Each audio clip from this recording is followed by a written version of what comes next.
सभी को नमस्ते। आपका हिंदी प्रज्ञा चैनल पर स्वागत है। हम पढ़ रहे हैं अलंकार। हिंदी साहित्य में आपके जितने भी अलंकार दिए गए हैं धीरे धीरे हम उनको कर रहे हैं। इससे पहले वाली क्लास में हमने अन्योक्ति अलंकार देखा था। आज देख रहे हैं समासोक्ति अलंकार। और समासोक्ति अलंकार के अगर प्रसिद्ध कवि कहे तो जायसी है। जायसी समासोक्ति अलंकार के सबसे प्रसिद्ध कवि माने जाते हैं और अन्योक्ति के बिहारी। अब देखो परिभाषा देखते हैं। जहां संक्षिप्त उक्ति के द्वारा प्रस्तुत और अप्रस्तुत अर्थ का बोध हो, प्रस्तुत का भी और अप्रस्तुत का भी। अन्योक्ति में तो प्रस्तुत के माध्यम से अप्रस्तुत का बोध हो रहा था, यहाँ पर दोनों अर्थ साथ साथ, यानी कि प्रस्तुत और अप्रस्तुत दोनों अर्थ का बोध हो, उसे समासोक्ति अलंकार कहते हैं। दूसरा देखिए, जहां प्रस्तुत के वर्णन में अर्थ सूचक विशेषणों द्वारा, जहां प्रस्तुत के वर्णन में अर्थ सूचक विशेषणों द्वारा अप्रस्तुत का बोध कराया जाए, उसे क्या कहते हैं? समासोक्ति अलंकार कहते हैं।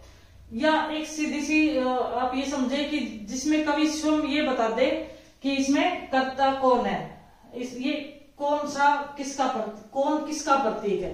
अगर कवि स्वयं ही ये बता दे कि कौन सी चीज किसकी प्रतीक है, उसमें अन्योक्ति में प्रतीक नहीं बताया जाता, यहाँ पर प्रतीक बताया जाता है समासोक्ति में कि कौन किसका प्रतीक है, तो वहां समासोक्ति अलंकार होता है। फिर देखिए इसका, जहां संक्षिप्त उक्ति के द्वारा प्रस्तुत और अप्रस्तुत अर्थ दोनों का बोध हो जाए, प्रस्तुत अर्थ भी हमारे सामने, अप्रस्तुत अर्थ भी हमारे सामने, दोनों अर्थ सामने हो, वहां पर समासोक्ति अलंकार होता है। या दूसरी परिभाषा, अर्थ सूचक विशेषणों द्वारा अप्रस्तुत का बोध कराया जाए, या कवि स्वयं ही यह क्लियर कर दे, यह निश्चित कर दे कि भाई ये कौन सी चीज किसका प्रतीक है, तो वहां समासोक्ति अलंकार होता है। देखो इसमें देखो उदाहरण से आपको समझ में आएगा। तन चित उर मन राजा कीना, ये सिंगल बुद्धि पद्मिनी चीना। ये जायसी की रचना से ही है, जो भक्ति काल के कवि है जायसी, उनकी रचना से ही है, ये पद्मावत से है। तो उन्होंने कहा है कि तन चित्तौड़, उन्होंने प्रतीक योजना बनाई है। देखो तो उसने जैसे राजा, इसमें राजा रतन सेन और पद्मिनी की कहानी है, ये हमें पता है। तो राजा कौन है यहाँ पर? रतन सेन, राजा रतन सेन है। तो और चित्तौड़ जगह का नाम है वहां पर, ठीक है ना। जो रतन सिंह थे वो कहाँ शासन करते थे? चित्तौड़ में शासन करते थे। और रानी कौन है? पद्मिनी है, ये रानी है, पद्मिनी रानी है। और सिंघल द्वीप जहां पर रहते थे वो सिंघल द्वीप है, सिंघल द्वीप है, ठीक है, ये सिंघल द्वीप है। तो कहा कि तन चित्त, अब उन्होंने क्या है कि प्रतीक योजना बनाई है। अब कौन किसका प्रतीक है? चित्तौड़ किसका प्रतीक है ये बताया इसमें। तो चित्तौड़ तो शरीर का प्रतीक है। चित्तौड़ किसका प्रतीक बताया है? शरीर का प्रतीक चित्तौड़ बताया है। फिर मन राजा कीना, और राजा रतन सेन किसका प्रतीक है? मन के प्रतीक है। किसके प्रतीक है? राजा रतन सेन मन के प्रतीक है। ये सिंघल और हृदय को क्या बताया? सिंघल द्वीप बताया है, ठीक है ना। सिंघल द्वीप को क्या बताया? हृदय बताया, ये सिंघल। बुद्धि पद्मिनी चिन्हा, और पद्मिनी को क्या बताया? बुद्धि। तो इस तरह से यहाँ पर कवि ने जो है सबकी प्रतीक योजना इसमें बता दी है। यहाँ प्रस्तुत बोध भी है, अप्रस्तुत बोध भी है। यहाँ तो चित्तौड़, राजा रतन सेन, रानी पद्मिनी की कहानी है, और साथ में इसकी प्रतीक योजना भी बता दी कि चित्तौड़ किसका प्रतीक है? शरीर का प्रतीक है। मन किसका प्रतीक है? राजा रतन सेन का प्रतीक है।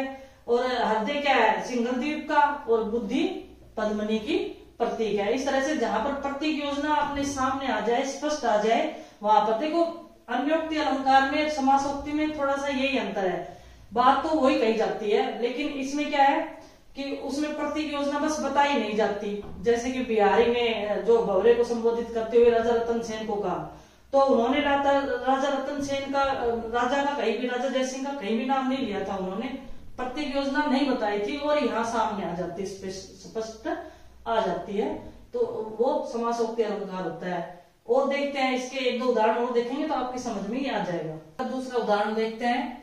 सिंधु सेज पर धरा वधु, अब तनिक संकुचित बैठी सी, परले निशा की हलचल, स्मृति में मान किए सी ऐठी सी। स्मृति में हलचल, स्मृति में यहाँ आएगा मान किए सी ऐठी सी। अब देखो यहाँ पर सिंधु सेज पर, समुद्र रूपी सेज पर, समुद्र रूपी सेज पर, तो यहाँ प्रतीक बता दिया है। धरा रूपी वधु, है ना, समुद्र रूपी सेज पर धरा वधु, यानी कि यहाँ पर पृथ्वी का और नायिका का समान विशेषणों के द्वारा प्रयोग बता दिया गया है। नायिका का भी चित्रण कर दिया है, साथ में पृथ्वी का भी चित्रण कर दिया गया है और विशेषण एक जैसे प्रयोग कर दिए गए तो वहां समासोक्ति अलंकार होता है। सिंधु रूपी सेज पर धरा रूपी वधु तनिक संकुचित बैठी सी संकुचित होकर के बैठी हुई है। परले निशा की हलचल स्मृति में, वह परले रूपी रात्रि के बाद, परले आ जाता है जब सारे उथल पुथल मच जाती है, उस रात्रि की हलचल के बाद भी अपनी स्मृति में यानी कि यादों में मान किए सी ऐठी सी, जैसे कि नायक से रूठ कर बैठी हुई हो, ऐसी दिख रहे। मान करना यानी कि रूठ कर बैठना, मान करने का क्या अर्थ होता है? रूठ कर बैठना। तो वह परले रूपी रात्रि के बाद भी और उसकी हलचल के बाद भी अपनी यादों में ही नायक से मान किए हुए और ऐठ करके बैठी हुई है।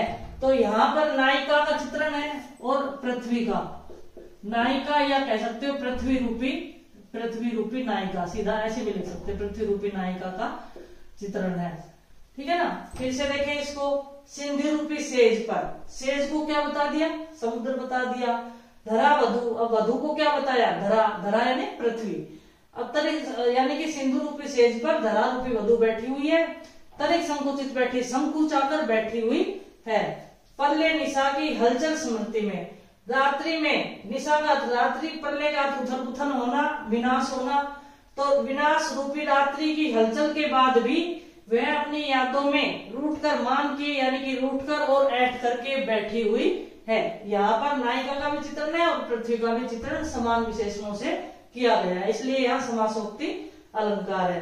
अब देखिए अगला उदाहरण, वह कुसुम रंगीला धूल में जा पड़ा है, नीति नियम तेरा बड़ा ही कड़ा है।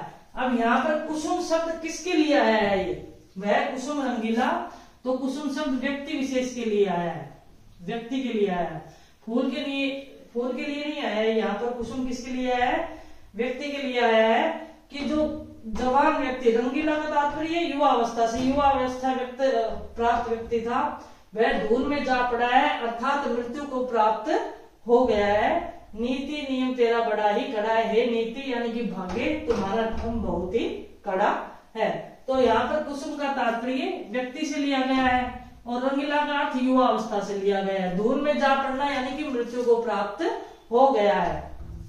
नीति नियम तेरा बड़ा ही कड़ा है, भाग्य तुम्हारा नियम बहुत ही कड़ा है। यह समासोक्ति अलंकार। अब इसमें और उदाहरण से समझते हैं हम इसको। समासोक्ति का अगला उदाहरण देखते हैं, चौथा उदाहरण, सो दिल्ली अस निभुर देसो, कोई ने बहुरा कहे संदेशो, जो गवने सो ताहा कर होई, जो आवे किन जान न कोई। अब ये भी पद्मावत से ही है, जायसी ने लिखा था और जायसी ही समासोक्ति के प्रसिद्ध कवि है।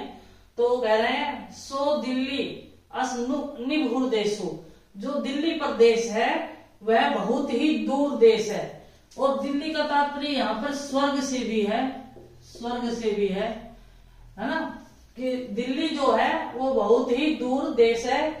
कोई ने बहुरा कहे संदेशो, जिसको भी संदेश कहकर के भेजा वो कोई भी वापस नहीं आया, जिसके हाथ भी मैंने संदेश भेजा वो कोई भी वापस नहीं आया। सो गवने सो ताहा कर होई, जो भी गया वह वहां का होकर रह गया, जो भी गया वो वहां का होकर रह गया। जो आवे किन जान ने कोई, और जो आता नहीं है किन जान ने कोई, उसके बारे में कोई क्या जान सकता है। तो वैसे तो यहाँ पर दिल्ली स्वर्ग में यानी कि जब व्यक्ति मृत्यु को प्राप्त हो जाता है परमात्मा के यहाँ चला जाता है। दिल्ली का अर्थ परमात्मा लगा लो या स्वर्ग लगा लो, भगवान के यहाँ या परमात्मा के यहाँ, परमात्मा भी हो जाएगा इसका अर्थ है ना।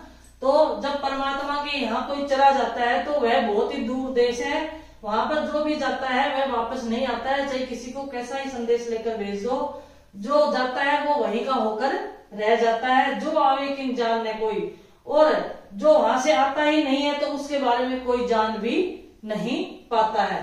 तो यहाँ पर दिल्ली को स्वर्ग बताया है, वैसे दिल्ली दूर देश था और यहाँ पर स्वर्ग से इसकी तुलना की गई है कि वहां पर जो भी चला जाता है वापस दोबारा नहीं आता है, इसलिए यह प्रस्तुतार्थ भी और अप्रस्तुतार्थ भी दोनों साथ में है। कुमुदनी मुंह प्रफुल्लित भई, सांझ कला निधि जोई। अब देखो दूसरा उदाहरण इसका, अगला पांचवा, कुमुदनी, कुमुदनी एक पुष्प का नाम है। प्रफुल्लित होना यानी कि खुश होना, प्रसन्न होना। भई का अर्थ हो गई है। सांझ, शाम के समय। कलानिधि, कलानिधि का अर्थ है चंद्रमा। चंद्रमा को देखकर, शाम के समय चंद्रमा को देखकर कुमुदनी प्रफुल्लित हो जाती है, खुश हो जाती है। ये तो इसका प्रस्तुत अर्थ है, सीधा अर्थ है, ठीक है ना। जिस तरह से इसमें ही सीधा अर्थ था कि जो दिल्ली जाता है वो वापस, उसको साथ से कितने ही संदेश भेज दो वो वापस लौट कर नहीं आता, जो जाता है वहीं का वहीं रह जाता है, और जो आता ही नहीं उसके बारे में फिर कैसे जाना जाए कि वो वहां पर पहुंचा भी है कि नहीं पहुंचा है, या कहीं बीच में ही रुक गया। तो यहाँ एक तो इसका सीधा अर्थ था। दूसरा अर्थ कवि ने क्या बता दिया, दिल्ली का अर्थ परमात्मा से या स्वर्ग से बता दिया कि जो परमात्मा के घर चला जाता है या जो स्वर्ग चला जाता है तो उसके पास चाहे कितना ही संदेश भेज दो वो वापस नहीं आता, और जो वहां चला जाता है वो वहीं का होकर रह जाता है। जो आता नहीं है तो उसके बारे में हम जाने कैसे कि वो कैसे गया, कहाँ गया है। तो ये इसमें भी दो अर्थ निकल रहे हैं। इसी तरह से यहाँ इसमें भी दो अर्थ निकल रहे हैं। सीधा अर्थ तो हमने देख लिया कि शाम के समय चंद्रमा को देख करके कुमुदनी है वो बहुत ही खुश हो रही है, प्रफुल्लित हो रही है। लेकिन इसमें कुमुदनी का तात्पर्य एक नायिका से भी है, ठीक है ना। नायिका जो है वह शाम के समय अपने प्रियतम को आता देखकर, कलानिधि का चंद्रमा होता है और चंद्रमा उसके प्रिय से भी तो ले सकते हैं या नायक ले सकते हैं, नायक को देख करके खुश हो गई है। तो इस तरह से यहाँ समासोक्ति अलंकार, इसमें सीधा सा ये ध्यान रखो, अन्योक्ति अलंकार जो होता है इसमें अन्योक्ति और समासोक्ति नाम भी एक जैसे, थोड़ा सा अंतर इसमें है। समास का अर्थ होता है थोड़े में, संक्षेप में। उक्ति का अर्थ कहना, यानी कि संक्षेप में कोई बात कहना, बड़ी बात संक्षेप में कहना। और अन्योक्ति का अर्थ होता है अन्य उक्ति, किसी को सुनाना, किसी को कहना, एक बात के माध्यम से किसी दूसरे को सुनाना, वो अन्योक्ति होती है। उसके प्रसिद्ध कवि बिहारी है। समासोक्ति के प्रसिद्ध कवि कौन है, जायसी है। ये बात ध्यान रखें। फिर यहाँ पर क्या है कि प्रस्तुत अर्थ भी और अप्रस्तुत अर्थ भी दोनों सम्मिलित होते हैं, और वहां प्रस्तुत के माध्यम से अप्रस्तुत की बात की जाती है। तो ये इतना कठिन नहीं है जितना लगता है, ये अलंकार उतना कठिन नहीं है। आप इसको एक दो बार देखेंगे तो ये अच्छे से समझ में आ जाएगा। और इसके साथ ही समासोक्ति अलंकार कंप्लीट होता है। अगली क्लास में हम कोई दूसरा आपके जो हिंदी साहित्य में लगे हुए अलंकार है वो देखेंगे। धन्यवाद।